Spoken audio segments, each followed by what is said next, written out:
Avant de commencer la vidéo la famille, je voulais vous dire que cette vidéo est sponsorisée par We Are Chain Nation qui est un site de bijoux qui a collaboré avec beaucoup de rappeurs. C'est vraiment des chaînes de bonne qualité, tu peux retrouver des chaînes un peu comme les rappeurs américains, des trucs assez gros, ou alors tu peux trouver des trucs beaucoup plus fins. Je te parle de ce site parce que j'ai un code promo, moins 30%, NGZ30, donc si t'es intéressé, n'hésite pas à aller faire un tour dans la description.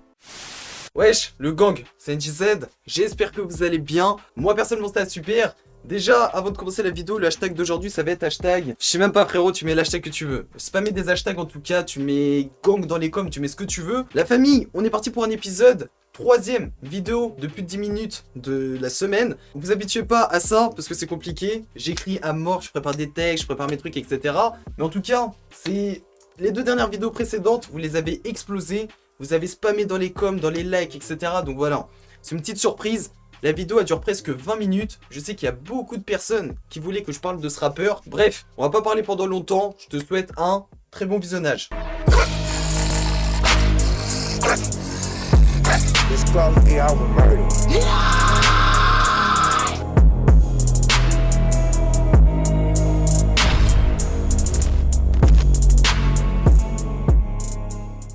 Donc pour commencer, Yugin Ice est un rappeur qui est né à Chicago et qui a déménagé à ses 3 ans à Jacksonville en Floride. Il a 23 ans, 7 frères du côté de sa mère, 3 autres frères et sœurs du côté de son père.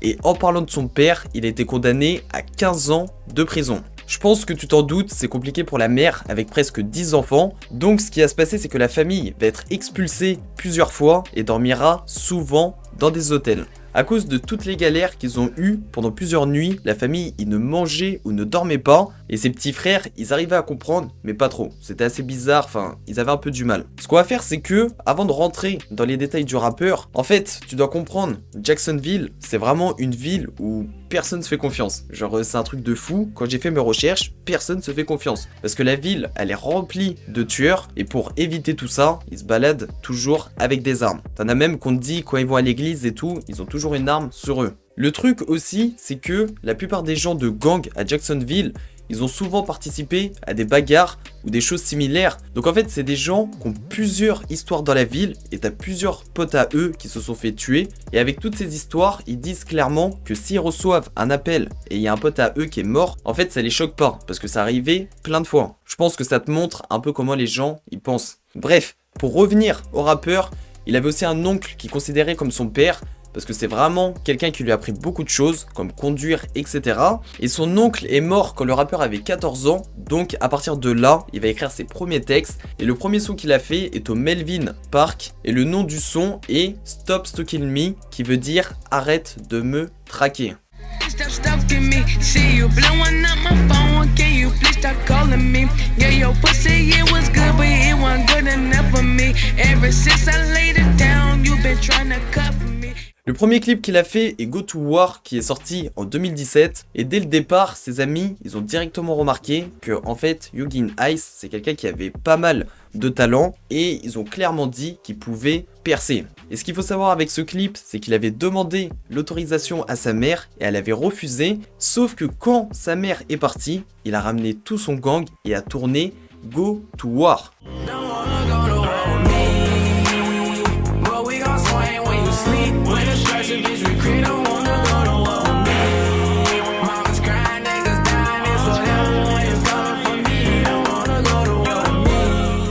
Le problème c'est que, comme tu as pu voir dans le clip, il y a beaucoup d'armes. Et suite à ça, le SWAT et la police sont venus pour faire une perquisition chez sa mère. Et pendant la perquisition, ils ont retrouvé aucune arme, sauf que le rappeur va être balancé par un de ses potes. Il va finir en prison. Ce que tu dois comprendre à partir de là, c'est que le rappeur, il va commencer à se méfier des gens. Parce que pendant qu'il est en prison, aucun de ses amis ou de ses frères lui ont envoyé des lettres. Et quand il va sortir de prison, il va vivre des choses qui sont vraiment horribles. Et ça va changer sa mentalité à tout jamais. Pour comprendre l'histoire, faut remonter au 7 octobre 2018. Le rappeur s'est rendu en Floride pour parler à un groupe de jeunes dans un centre régional de détention pour mineurs. En fait, il va raconter son histoire, faire de la prévention. Et t'as même un mec qui va lâcher un freestyle. Hey, step on, believe that.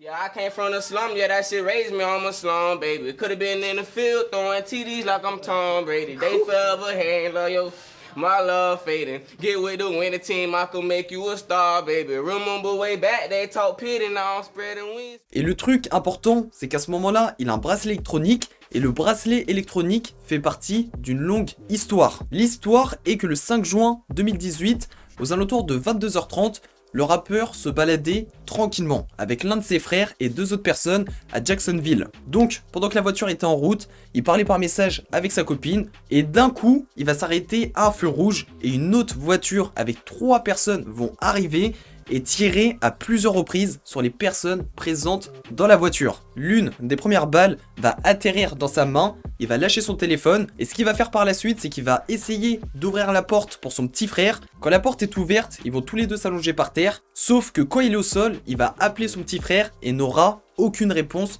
de sa part. En fait, à partir du moment où son frère lui répond pas, il a compris que c'était mort. Au final, 23 balles seront tirées et le rappeur sera touché à 8 reprises et sera le seul survivant. Il y a 2 personnes qui sont mortes sur la scène de crime et la dernière personne est morte à l'hôpital. Le truc qui est vraiment triste, c'est qu'avec ses frères, ils aimaient bien se donner des surnoms. Et souvent, ces surnoms étaient des chiffres. Et quand ses frères, ils ont un problème, en général, ils l'appellent par son prénom. Et dans la voiture, quand il a dit à son frère de sauter, enfin quand il a ouvert la porte et lui a dit de sortir, son frère l'a appelé par son prénom et lui a dit qu'il ne pouvait pas bouger. Ce qui fait que, quand il a appris que son frère était mort, il a repensé à cette phrase pendant longtemps. Je pense que t'as compris que l'histoire est chaude, mais je pense aussi que t'as encore rien vu. Le cauchemar continue. Avant de recevoir de bons soins pour ses blessures, il sera arrêté par le département du shérif de Jacksonville et sera placé en garde à vue sans antibiotiques pour au final finir en prison avec encore 4 balles dans son corps. Il y a 2 trucs qui sont fous dans l'histoire.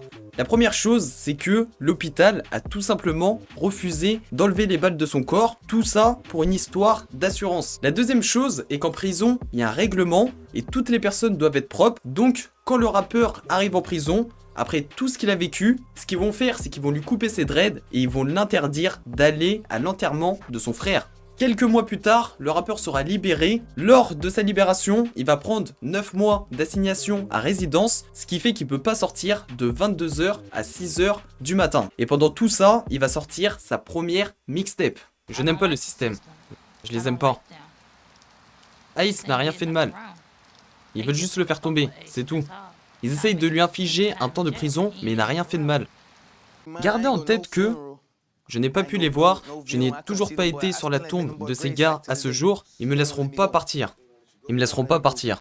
Il y a un truc qui est important, c'est que le jour où il a été libéré, le lendemain, il est parti à l'enterrement sans autorisation et le rappeur s'est aussi fait un tatouage pour rendre hommage aux victimes. Son avocat, David Haas, a déclaré qu'il a rencontré le rappeur pour la première fois à Jacksonville et quand il a rencontré le rappeur, il venait juste de se faire tirer dessus. Et le truc qui l'a vraiment marqué, c'est que même si Ice, c'est quelqu'un qui a énormément souffert, c'est aussi quelqu'un qui ne se plaint jamais. Donc, l'avocat David a travaillé au maximum pour lui trouver une bonne solution. Sauf que les histoires ne sont pas finies. Le 27 octobre 2018, le département du shérif de Jacksonville vont encore placer Ice en détention provisoire pendant 3 mois. Et cette fois-ci, c'est tout simplement parce qu'il est rentré dans un centre commercial alors qu'il avait seulement l'autorisation d'aller sur le parking. Si jamais t'as pas suivi les dates, c'est 2 mois après qu'il a sorti sa première mixtape, 3 semaines après qu'il soit parti voir les jeunes en prison, et c'est à peu près 30 jours après qu'il a fait un feat avec NBA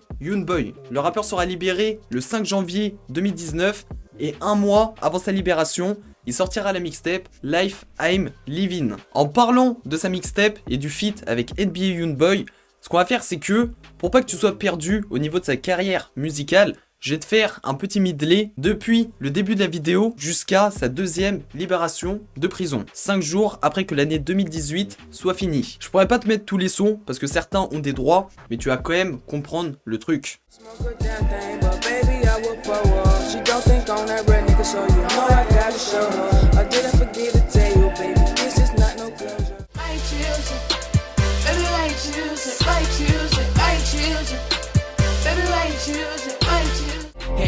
Trying to get her back. Everybody say I'm changing, but I'm working on the new thing. I don't wanna be up in the grave. My My belly and my spine together, girl, we is gon' shine, baby. Baby, you all that I need. Baby, you all that I need. You don't wanna go to war with me. Mama's crying, niggas dying, it's whatever when you coming for me. You don't wanna go to war with me. Want no money on my books. I was starving out canteen, and this shit just hitting me. The ones I thought they kept it G, they won't hold it down for me. I'm on the silence. I'm staying up at the wall, print a little answer my call. Son got killed, some in the county facing time, or that road doing yield. I swear my whole life changed when my uncle got killed. Jump off the porch with a hot pole, mama said don't touch, it's a hot stove. Par la suite, pendant l'année de 2019, il va sortir beaucoup de sons qui ont super bien marché, comme par exemple Ops, Ride For Me, Freestyle, Message et Society. Et je te cache pas que la liste elle est trop longue parce que pendant 2019 il a charbonné au max. Il a aussi sorti la Chloé Tape, et si tu connais pas Chloé, c'est sa copine depuis 2015 et ils ont même une chaîne YouTube en commun de 700 000 abonnés qui s'appelle Chloé et Ice. No, you eat it.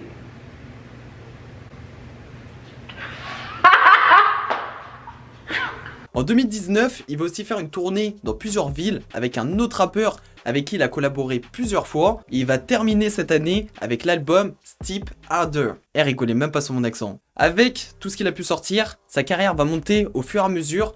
Et c'est vraiment quelqu'un qui, dès le départ, a pris la musique au sérieux. À chacun de ses sons, il a tout donné. On sent vraiment que c'est un artiste qui est passionné par la musique, qui est rempli de talent et qui veut raconter son histoire et les histoires de sa ville. C'est quelqu'un qui est aussi capable de rapper et de faire du chant. En fait, il maîtrise les mélodies. Quand tu écoutes ses sons, c'est vraiment quelqu'un qui s'amuse sur l'instrumental. Grâce à la sincérité de ses textes et la souffrance qu'il dégage, beaucoup de personnes qui souffrent aussi dans leur vie se reconnaissent dans ses textes. Il y a un truc qui est très important, c'est que j'ai remarqué dans son comportement. Quand t'apprends à connaître le personnage, c'est vraiment quelqu'un qui ne compte plus sur les gens. Après, je pense que ce qui a créé son comportement, c'est aussi le fait que quand il a fait sa première peine, t'as aucune personne qui lui a envoyé des lettres. Alors, à mon avis, tout ça, ça lui a mis une claque, ça l'a fait réfléchir. Et sa mère, elle a déclaré que depuis qu'il a eu les histoires du drive-by, ça lui arrive de rester tout seul et de pleurer quand il repense à tout ça. Vraiment, il y pense tout le temps et c'est chaud. Bref, on arrive en 2020. Et malgré la rage et la déception qu'il a, il va pas se laisser abattre et va continuer à être actif dans la musique. La liste, encore une fois, est super longue, mais dans les sons les plus populaires, on peut retrouver le feat avec King Von, qui est dans l'album Le Von James. On peut aussi retrouver le featuring avec Kaisu, qui est un rappeur et un mec qu'il a connu au collège. Il y a un son qui est sorti pendant cette année, qui est très sombre, où il va parler de son histoire et va raconter qu'il a vu beaucoup de personnes mourir à Jacksonville pour les histoires de gang. Je pense qu'il y a beaucoup de personnes qui ne connaissent pas. Le son s'appelle Real Life. En juin 2020, le rappeur a sorti un nouvel album intitulé Don Dada. Et dans cet album, on peut retrouver 14 sons et un autre featuring avec King Von. Et c'est vraiment un album qui va faire connaître le rappeur dans le monde entier. My intentions murder jit. I'm from the west, he from the south, but I ain't never heard of jit. That other boy from the north, I hit him with a dirty stick. Who that is, them boys lacking over there up on the block. En 2021, rebelote, il a sorti plusieurs sons comme Life E-Live, All in All et Up Boys. Je pense que les personnes qui s'intéressent au rap US, il y a beaucoup de personnes qui ont vu le son Wow I Smoke, qui a fait plus de 15 millions en seulement 2 semaines. Alors, ce qu'il faut savoir dans tout ça, c'est que le son est principalement destiné à un autre rappeur qui s'appelle Foolio. Ce rappeur, il a 22 ans, il vient tout droit de Jacksonville. Il s'est principalement fait connaître avec le clash contre Yugin. Les gens, ils devaient faire des analyses pour comprendre les clashs. Je te cache pas que j'ai pas trop suivi le clash, mais je peux quand même t'expliquer l'histoire du son et je pense que grâce à ça, tu vas comprendre beaucoup de choses. Yugin a sorti un son qui a fait pas mal de bruit, Wow I Smoke, et dans le refrain, il cite le nom de plusieurs personnes qui sont mortes en Floride. Teki, Lil Nine et Bibi. Et donc, si tu connais pas Bibi, c'était un jeune de 16 ans qui a été assassiné en 2019 et cette personne était proche de Foolio. Le tueur dans cette histoire est Kaisu, qui est un rappeur qui est proche de Yugin. Et dans les deux autres personnes mentionnées, on peut aussi retrouver Lil Nine et Teki, qui sont des personnes qui ont été tuées dans des fusillades en Floride. Si le rappeur il dit ça dans ses textes, c'est que les personnes font certainement partie d'un gang rival. Some niggas acting what I do. Come up out the court book in that hard like boo. Rip up out the cutting like boo. Slide up on a nigga with the chop in his shoe. Ripping on the safety. Ever since I can't remember, I've been steady popping pistols, quick to blow them like a whistle. Fill them up just like a filter, and I bet that nigga feel them when that 40 try to Sauf que l'histoire, elle s'arrête pas là. Parce que t'as un truc qui a fait un gros buzz cette semaine. Ce qui s'est passé, c'est que Foolio a donné sa réponse au rappeur. Et là, vraiment, la réponse, elle est hardcore. Le son qu'il a sorti, Foolio, il s'appelle When I See You, qui est un son pour célébrer la mort des proches de Yugin. Je t'incite vraiment à aller voir le clip. Tu vas être choqué par ce qui se passe à l'intérieur. Après, t'as pas que le clip, t'as aussi des vidéos qui tournent sur internet. Le rappeur est parti faire un clip sur la tombe du frère de Yugin. Forcément, le clip est aussi en train de faire un très gros buzz et a fait plus de 1 million en moins de 24 heures. T'as des personnes qui sont contentes, ils aiment bien voir des clashs, mais t'as beaucoup de personnes qui s'inquiètent parce que c'est des personnes qui ont beaucoup d'histoires. T'as déjà un proche de Foolio qui s'est fait tuer par un proche de Yugin. Franchement, je te dis la vérité, pour moi, il y a clairement moyen que les rappeurs se tirent dessus. Dans pas longtemps, ça va beaucoup trop loin. He kept dissing on me. Now I'm smoking 23. You always on my mind. Always out of time. Ready? Yep. I see you. I see you. Fuck, niggas. Yugin est un rappeur qui a une vie très difficile. Il a vraiment vécu des choses et beaucoup de choses. C'est pas quelqu'un qui essaie de faire la peine aux gens, mais quelqu'un qui va toujours essayer de se battre. Grâce à son travail et sa détermination, la plupart de ses musiques sont écoutées par des millions de personnes. Donc je pense qu'aujourd'hui, vu sa carrière, il y a deux solutions. Soit il évolue dans la musique et continue à choquer les gens qui l'écoutent, soit il se laisse avoir par les clashs et les histoires de gang qui peuvent le faire mourir à tout moment. Bref, c'est ici que se termine cette histoire incroyable.